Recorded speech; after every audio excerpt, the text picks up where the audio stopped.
Family planning is an important part of reproductive health and responsible decision making. It helps individuals and families plan when and how many children they can support, physically, emotionally, and economically. In this video, we will discuss common effective contraceptive measures, how they work, and why they are important in promoting health and well-being. Uterine devices or IUDs are placed by healthcare professionals and provide long-term pregnancy prevention. Some IUDs can last for several years. For example, IUDs are ideal for those who want long-term family planning without frequent medical visits. Common and effective contraceptive methods. Condoms are one of the most widely used contraceptive methods. They are affordable, easy to use, and widely available.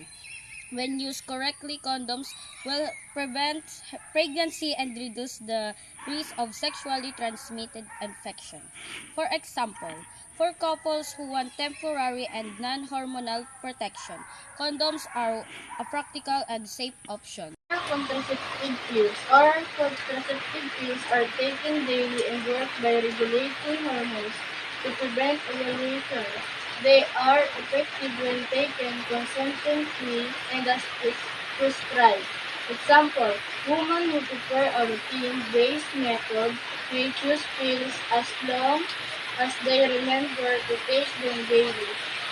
Injectable contraceptives are administered once every few months. They provide long-term protection and are suitable for individuals who prefer not to take daily pills. Example, this method is helpful for busy individuals who want a reliable and low-maintenance option. Education and science. Scientific research shows that contraceptive methods are safe and effective when used correctly. Proper education helps people choose the methods that best suits their health, lifestyles, and personal benefits. Why are contraceptives important? Contraceptives are important because they help reduce maternal and infant health risks, allow parents to prepare emotionally and financially, and support responsible parenthood. They also help reduce school dropouts and economic difficulties caused by unplanned pregnancies.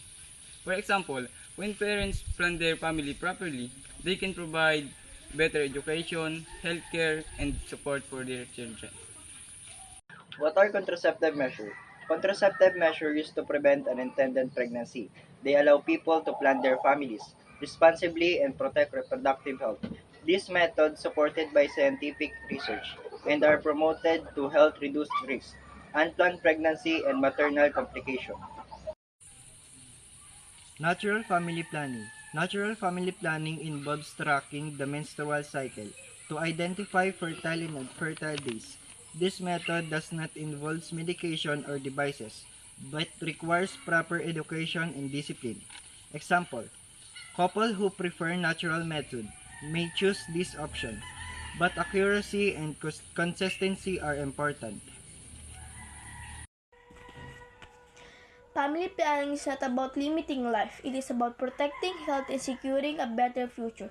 By understanding contraceptive measures, individuals can make informed and responsible decisions. Knowledge empowers us to plan wisely, live healthy, and build stronger families and communities. Responsible choice today lead to a healthier tomorrow.